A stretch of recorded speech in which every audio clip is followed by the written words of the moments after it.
The news just keeps getting worse on the spread of the West Nile virus. Health officials say a second person has now died from it in Travis County.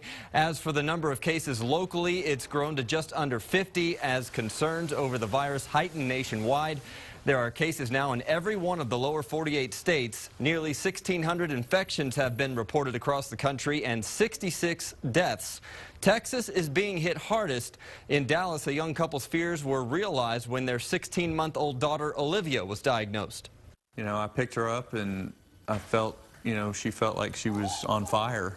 And so I took her temperature and she had 106.1. She had like a couple of mosquito bites on her face, so we thought, well, when we were in there, maybe she has West Nile virus. Fortunately, Olivia is on the mend, feeling better every day. But doctors say most people who contract the virus don't display any symptoms. Still, they say if you develop symptoms, you should get yourself checked out immediately. We mentioned Texas is being hit hardest by West Nile. 22 people have died in North Texas as the battle against mosquitoes rages on. Spraying by air and on the ground continues in Dallas and other parts of the state. Meantime, a North Texas doctor who nearly died from West Nile is reaching out to other victims with a support group. It's very important for me because when I got sick, my wife couldn't find out anything about it. Dr. Don Reed was paralyzed and had to learn to walk and ride again, so he knows just what to tell others. You're going to get better. You may not be completely well ever, but you're going to get better than you are now.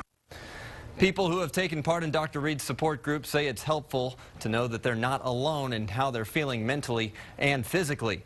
As the number of West Nile cases grows, so does awareness about the risk from mosquito bites. We have the off, we have the deep, we have the, what's the other brand? Deep Woods. So yes, we're ready to go. Experts recommend the 4 Ds, dressing in long sleeves and pants, staying indoors at dusk and dawn, using deep bug repellent, and draining pools and puddles of warm water, which are breeding grounds for infected mosquitoes. Now.